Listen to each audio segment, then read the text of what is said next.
আজকে অনেকগুলো দিন অপেক্ষা করার পরে আমি আজকে এই বইটা পেয়েছি। আজকে না, দুদিন আগেই পেয়েছি।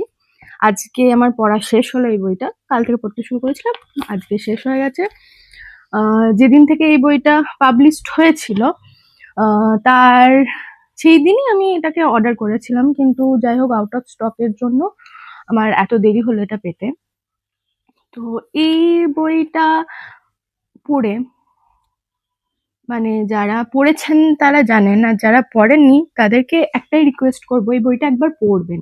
আমরা ছোটবেলা থেকেই টেক্সট বুকে কিন্তু পড়ে এসেছি যে নেতাজি কিন্তু টেক্সট বই, আমাদের স্কুলে যে টেক্সট বইগুলো পড়ানো হয়েছিল সেখানে কিন্তু স্পষ্টভাবে লেখা আছে যে নেতাজি জাপানের তাইওয়ানে প্লেন ক্র্যাশ করে 1945 সালে 18ই আগস্ট কিন্তু মারা গেছেন। আমি কিন্তু বারবার একটা কথাই বলছি, টেক্সট বই যেগুলো সরকার থেকে আমাদেরকে পড়তে দেওয়া হয়েছিল। এবার সরকার কিন্তু জানতেন যে সেখানে নেতাজি মারা যাননি, আর এটা কিন্তু সরকারের ষড়যন্ত্র ছিল নেতাজিকে মানে ভারতের ইতিহাস থেকে বা ভারতের গোটা বিশ্বের ইতিহাস থেকে মুছে ফেলার। কিন্তু নেতাজিকে কি অত সহজে মুছে ফেলা যায়? জানি না। এই বইটা পড়েছি, এই বইটা পড়ে লাস্টে এই বইটাতে এখনো জিজ্ঞাসা চিহ্নই আছে কি যে গুমনামি বাবাই কি তাহলে নেতাজি ছিলেন, তার পাশে কিন্তু জিজ্ঞাসা চিহ্ন এখনো আছে। এই মহামানবের বোধহয় সত্যিই জন্ম আছে, মৃত্যু নেই। কারণ এই বইয়ের তথ্য অনুযায়ী যদি আমি বলে থাকি যে গুমনামি বাবা, যার মৃত্যু হয়েছিল উত্তরপ্রদেশে ফৌজাবাদে, গুপ্তার ঘাটে তার ক্রিমিশন করা হয়েছিল। কিন্তু আবার একটা জায়গায় লেখা রয়েছে, মুখার্জি কমিশনের একজন বলছে যে না, এটাও নাকি ওই প্লেন ক্র্যাশের মতনই একটা পরিকল্পনা ছিল, সেখানেও তিনি মারা যাননি। তো এখানেও একটা কিন্তু কোয়েশ্চেন মার্ক থেকেই যায় যে তিনি মারা গিয়েছিলেন কি জাননি।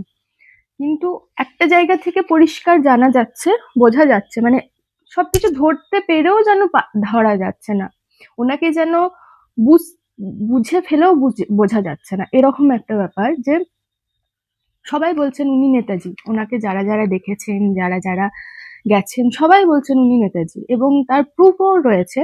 সরকার ডিরেক্টলি না বলুক, ইনডিরেক্টলি কিন্তু অনেক প্রমাণ দিয়েছেন যেখানে কিন্তু বোঝা যাচ্ছে যে এই গুমনামি বাবাই কিন্তু হচ্ছেন নেতাজি। কারণ তার যখন দাঁতের ডিএনএ টেস্ট গুলো করা হচ্ছে, তার রিপোর্ট প্রথম কথা দেওয়া হচ্ছে না, কারণ সেখানে বলা হচ্ছে যে এই রিপোর্ট দিলে পরে দেশের ভিতরের পরিবেশ নষ্ট হবে। তাহলে এটা কি ইনডিরেক্টলি ভাবে সরকারের স্বীকারোক্তি যে গুমনামি বাবাই নেতাজি ছিলেন? জানা নেই।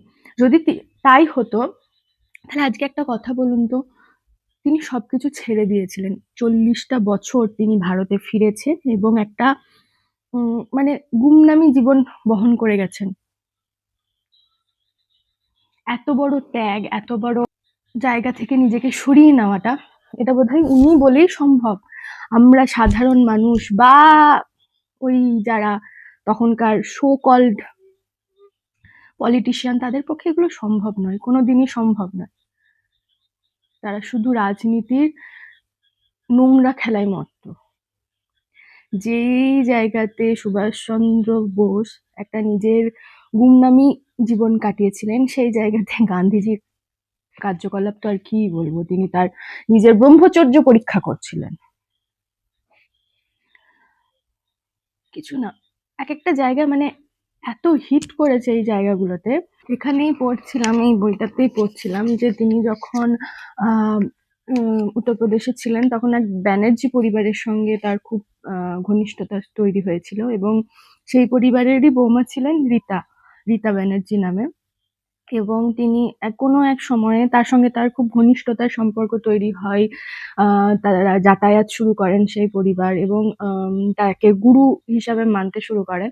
যাই হোক, তো তিনি এবং তার স্বামী যখন তার কাছে একদিন গেছিলেন, এবং রীতা দেবী তখন বললেন যে বাবা আমার আজকে বেশিক্ষণ থাকা হবে না, আমি চলে যাব, আমার স্বামীর কিছু কাজ আছে। তখন গুমনামি বাবা চুপ করেছিলেন। তখন রীতা দেবী বলছেন, আমি এখানে কোডটা তুলে বলছি আপনাদের, আমি বললাম বাবা রাগ করলেন, রীতা দিদি বলছেন আর কি। তো কথাটা বলার সঙ্গে সঙ্গে ভিতর থেকে স্পষ্ট বাংলায় এক অনির্বচনীয় গলার কণ্ঠস্বর ভেসে এলো, রাগ? আমি রাগ করব? যার মা বাবা থাকতে মা বাবা নেই, ভাই বোন থাকতে ভাই বোন নেই, দেশ থাকতেও দেশ নেই, নিজের দেশকে নিজের দেশ বলার অধিকার নেই, সে করবে রাগ? সে কি রাগ করতে পারে? সে শুধু অভিমান করতে পারে। একবার ভাবুন তো মানুষটার বুকের ভিতরে কতটা কষ্ট ছিল, সে কতটা কষ্ট নিয়ে এই পৃথিবী থেকে চলে গেছেন। শেষ জীবনে তিনি আধ্যাত্মিক জায়গাতেই চলে গেছিলেন, সেই মার্গেই তিনি গেছেন, কিন্তু তবুও তিনি তো রাজা ছিলেন, তিনি তো রাজাই ছিলেন। ওনাকে নিয়ে বেশি কিছু বলার ধৃষ্টতা বা কোনো কিছুই আমার নেই, তবে একটা জিনিস খুব খারাপ লাগে যে দেশবাসী ওনাকে তা ওনার সম্মানটুকু দিতে পারেনি। শেষ জীবনে চাইলে হয়তো দেওয়া যেত, কিন্তু উনি চাননি, উনি নিজে চাননি বেরিয়ে আসতে, বা কোনো সব থেকে বড় ব্যাপার ছিল যে দেশ স্বাধীন হওয়ার পরে ওনার ওপরেই ওয়ার ক্রিমিনাল ট্যাগটা লেগে গেছিল, এবং বিভিন্ন প্রকারে তার বিয়ে হয়েছে, তার কন্যা হয়েছে, এইসব বলে বলে তার ক্যারেক্টারটাকে মেলাইন করা হয়েছিল। তো তিনি কোথাও গিয়ে হয়তো একটা ক্ষোভে, একটা অভিমানে তিনি আর নিজেকে প্রকাশ করতে চাননি। সব থেকে খারাপ কোথায় লাগলো এই জায়গাটা, যেটা আপনাদেরকে বললাম এখনই পড়ে, এই জায়গাটাতে তো খারাপ লাগলোই, প্রচন্ড খারাপ লেগেছে এই জায়গাটা পড়ে। সত্যি যদি তিনি এই কথাটা বলে থাকেন অবশ্যই বলে থাকবেন। আরেকটা জায়গায় যেখানে খারাপ লাগলো যে যখন উনি মারা যান তখন অনেকবার নাকি উত্তরপ্রদেশ থেকে কলকাতাতে সবাই সঙ্গে কন্ট্যাক্ট করা হয়েছিল, সবাইকে যাওয়ার জন্য বলা হয়েছিল। 3 দিন পর্যন্ত তার ডেড বডিটাকে রাখা হয়েছিল যে কলকাতা থেকে কেউ আসবে, কেউ আসবে, কিন্তু কেউ যায়নি। Not a single person Kolkata থেকে গিয়েছিল, কেউ যায়নি। 3 দিন পর্যন্ত রাখার পরে ডেড বডি যখন পচন শুরু হয় তখন তাকে ক্রিমেশন করা হয়। দেশের রাজার কি করুণ পরিণতি। খারাপ লাগে, খারাপ লাগে। আজকে সুভাষচন্দ্র বোস যদি থাকতেন দেশের হয়তো অন্য রূপ থাকতো, এই কাটাকাটি মারামারি এই নোংরা রাজনীতিগুলো হয়তো থাকতো না, সাধারণ মানুষ শান্তিতে থাকতে পারতো, হয়তো ভারতবর্ষ হয়তো অনেক এর থেকে অনেক বেশি উন্নত হতো। বাট একটা কথা বলবো, আমরা নেতাজিকে ডিজার্ভ করি না, আমরা নেতাজিকে ডিজার্ভ করি না। আপনি একটা কথা বলুন, নেতাজির এরকম করুণ পরিস্থিতি আমরা কাকে ডিজার্ভ করি? বিবেকানন্দর মতন লোক, সে কলকাতার মাটিতে নিজের মায়ের জন্য, বাড়ির জন্য, ভিটের জন্য, থাকার জন্য একটা ছাদ খুঁজে পাননি। তার মায়ের থাকার জন্য কলকাতার মাটিতে, এত বড় কলকাতাতে তাকে কেউ এক চিলতে ছাদ দেয়নি। সেই বাঙালি জাতির পরিণতি কি হতে পারে আর তো জানা নেই।